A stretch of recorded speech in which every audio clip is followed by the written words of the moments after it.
Olá pessoal, bom dia. Meu nome é Carlos Adriano, sou professor da Universidade Estadual da Paraíba e decidi trabalhar, na verdade, no meu projeto de doutorado com cinema pornográfico.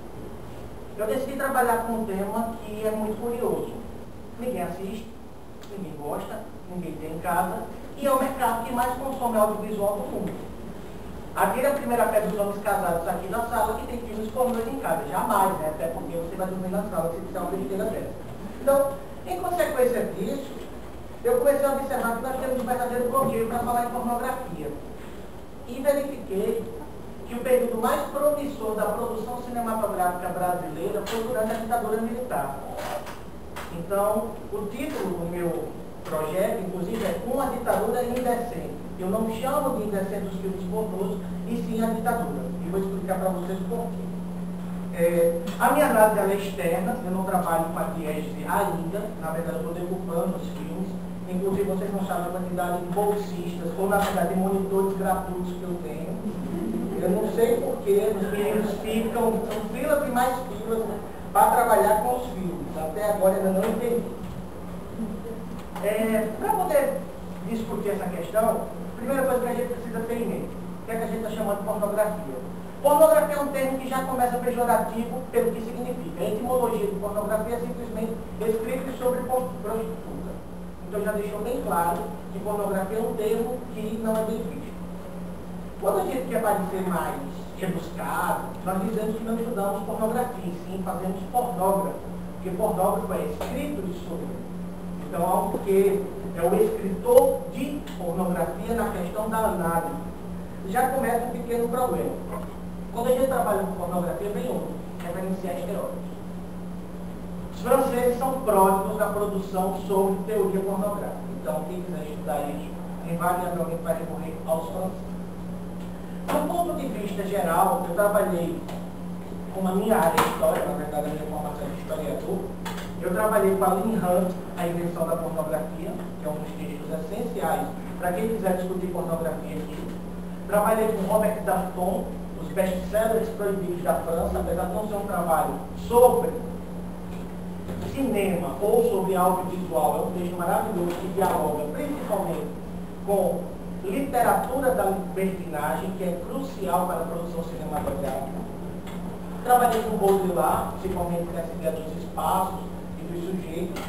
Foucault, principalmente a ideia dos corpos, da domesticação dos corpos. Inclusive trabalho com Foucault, porque ele dialoga muito com um autor chamado Chabot na questão. Foucault trabalha com o conceito da heterotopia, que nós vivemos uma utopia hétero, que geraria a heterologia, e o Chabot vai trabalhar com o conceito de pornotopia, que nós vivemos uma utopia pornô, quando nós vivemos um mundo pornô. Por isso que eu digo que meus alunos adoram, né? Porque eles assim, olha, está bem que é verdade, eu vivo isso. E tem um livro que felizmente foi traduzido no Brasil, que é do Dominique, que é o Discurso Pornográfico. É um livro que foi lançado na França em 2007 e só agora, em 2010, chegou no Brasil. Esse livro é interessantíssimo porque ele parte da análise do discurso para discutir pornografia. Então, realmente, eu trago essa bibliografia para vocês, logo no início, que eu sofri muito para conseguir. Então, é uma forma de socializar os estudos sobre isso. Então, se eu partir do pressuposto que eu estou trabalhando pornografia na ditadura militar, o primeiro recorte maior, o macro recorte, seria de 1968 até 1988, a maneira como a gente define esse ambiente. Quando a gente pensa em pornografia nesse período, parece que é automático, né? O primeiro grande vilão é a censura. Não deixa de ser. Só que durante as minhas pesquisas eu descobri que, na verdade, existe uma tríplice perseguição ao que eu chamo de pornografia. E essa tríplice perseguição vem de quem? Primeiro, da censura. Segundo, da igreja. E terceiro, para nossa surpresa, da esquerda. A esquerda produz os textos mais radicais sobre pornografia. A maioria de vocês está pensando, poxa, mas essa mesma esquerda que vai no quadrilátero paulista, conhecido como Boca do Lixo, que depois vira o nome de um gênero, produziu um filme que vai ser chamado de pornô. Aí vem a grande questão. Por muitos anos, houve uma designação generalizante de pornochanchada como equivalente a pornô. Pornochanchada é um subgênero da pornografia. Pornochanchada não é uma síntese de pornografia. Esse talvez seja um grande lapso na leitura sobre pornografia no Brasil. Nós acreditamos, ou na verdade, nós vinculamos essa utopia de que só existe uma pornografia a partir da pornochanchada. Inclusive, pornochanchada virou o caminho, a verdade, a luz e a vida para explicar a pornografia. Não é tão simples. Pornochanchada é um gênero, como tal, tem seus limites, e não é pelo simples fato de ter temática sexual que torna um filme pornográfico. Existe um conjunto de códigos que o legitimam enquanto tal, mas a pornochanchada não pode ser a síntese dele. No meu trabalho também eu verifiquei que uma das questões que mais as pessoas ficam em dúvida é sobre 3 conceitos chaves: obscenidade, erótico e pornografia. Então, inclusive, a explicação que eu vou dar vem do dicionário de pornografia, que é de um italiano publicado em francês. Para o mesmo, obscenidade não é a representação precisa das atividades sexuais, mas sua evocação transgressiva em situações particulares. E para isso ele recorre, inclusive, a uma leitura de Freud, quando deu uma pesquisada. Freud fala da obscenidade vinculada diretamente à masculinidade, ou à sexualidade masculina. Então, o obsceno não seria o ato em si, mas uma representação, em alguns momentos exagerada, do mesmo. O erótico é bem curioso, né? Porque em cinema a gente sabe disso. Se você quer dizer que um filme que tem uma carga sexual é interessante, você diz que ele é erótico. Inclusive, vocês conhecem, existem milhares de categorias para cinema pornográfico. O softcore, o hardcore, e isso sem falar em outras designações, como soft love core. Então eles começam a criar soft romantic love core. Eles começam a criar sub-itens, ou seja, maneiras de aliviar do ponto de vista da censura, do ponto de vista da censura a gente não tem mais, do ponto de vista dos espaços de vinculação, a gente não pode mais falar em censura, porque os filmes não são censurados, eles têm limites de faixa etária, que é um erro muito comum, eu fico batendo nessa tecla que a ideia, o limite de faixa etária não é necessariamente uma censura. Censurar é proibir de. Há uma diferença aí que é significativa. Inclusive, menores de idade podem assistir filmes para maiores de idade com autorização dos pais. Não é recomendável, mas é possível. O erótico, ele seria a pornografia envergonhada. Eu adoro esse termo. Quando você não tem coragem de mostrar, vira erótico. Essa é uma leitura, obviamente, que está privilegiando a pornografia.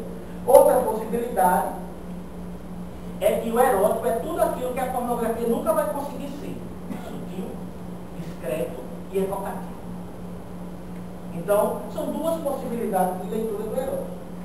E o pornográfico, ou a simplificação extrema, o explícito, ele também pode ser visto como a recusa da hipocrisia. Ele não está preocupado em ser erótico, ele está preocupado em mostrar. Ele vai exibir. Incomoda a quem incomodar, doa a quem doer.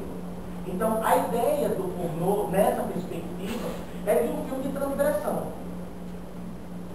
Inclusive, quando eu estava montando o projeto, eu descobri um belíssimo e curto texto de Humberto Eco, na verdade são 2 páginas, do livro Os Bosques da Ficção, em que ele faz uma belíssima análise do que ele chama de cinema erótico e pornô.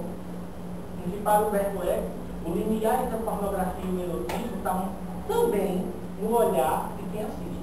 Um exemplo disso é um filme que hoje, a maioria das pessoas dessa sala não tem nada de mais que o 9 Semanas e Meia de Amor. Na verdade, seja dito, é um filme muito chato. Mas, que para os anos 80 o mundo se acabou, porque ele seria justamente um filme que brincava, a linha entre o erotismo e a pornografia estava muito forte.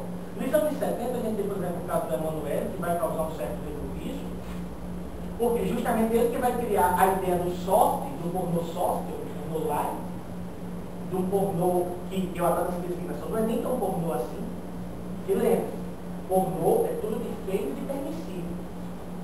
Inclusive, pornografia é quase que um palavrão. Você diz que é uma expressão ortográfica, é uma designação pejorativa.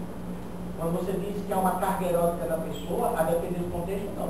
Pornográfico raramente foge dessa categoria de ruim, pecaminoso e de complicado. Nos anos 70, um juiz norte-americano, eu coloquei essa revista aqui justamente para a gente discutir, é o Todd Potter, ele, na verdade, entra com uma ação contra o mercado pornográfico norte-americano. E quando ele entra na conversação, ele escreve no processo essa famosa frase: não sei explicar.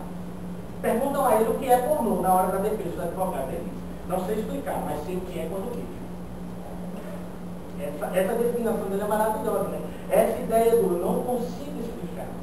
A minha tentativa, se é que eu vou conseguir ou não, só o fim da jornada que eu vou saber, é tentar explicar se realmente existe uma explicação para isso. Se existe uma possibilidade de tentar dialogar com esse universo tão próximo e tão distante da gente. E onde é que entra o cinema brasileiro, propriamente dito? Aqui no Brasil, felizmente, grande parte da documentação sobre o cinema na ditadura, partindo do pressuposto dos documentos oficiais, você consegue encontrar com uma certa facilidade. Em especial, você encontra no Arquivo Nacional, você tem uma quantidade incrível de documentação, quem gosta de trabalhar com arquivos tem essa vantagem. Você também tem um bom material no IPES. O IPES é um dos institutos que, na verdade, ajudou naquilo que a gente vai chamar de golpe militar. O IPES é importantíssimo para a gente ter essa configuração. Inclusive, o IPES fez grande parte da propaganda do governo antes mesmo do golpe. É interessantíssimo para a gente ter esse controle. E, com relação à ditadura, que documentos são cruciais para a gente? Eu acho que tem, pelo menos, tem 3 documentos que eu trabalho com especial carinho. Um são as fichas de censura, ou seja, são as fichas em que os censores vão fazer uma análise do filme, e por sinal acabou um preconceito meu. Por muitos anos eu acreditei que o censor era uma figura despreparada, era uma figura que não tinha conhecimento técnico. O censor está falando em plano, o censor está falando em montagem, o censor está falando em insinuação. Quando você lê os relatórios da Polícia Federal, você ressignifica o papel do censor no cinema. Para vocês terem uma ideia, um dos censores que eu encontrei diz: retire 4 fotogramas da lata tal a partir de tantos metros, e se for colocado esses fotogramas, o filme não pode ser exibido. Então, o cara que tem pleno domínio dessa parte mais técnica, indo de encontro àquela teoria que a gente teve de que o cineasta conseguia, na verdade, burlar a ditadura de uma forma tranquila pelo simples transposição. Ele colocaria mensagens que não seriam percebidas. Não é tão simples. Isso, inclusive, mostra a importância do cineasta de conseguir transgredir essa leitura que é feita. Para vocês terem uma ideia, o filme que eu mais consegui documentação até o momento foi A Dama da Lotação. É um filme que tem uma documentação fantástica. E, além dele, alguns do Glauber Rocha. Naturalmente, não estou dialogando com a parte da pornografia, mas que, de certa forma, me causou uma curiosidade.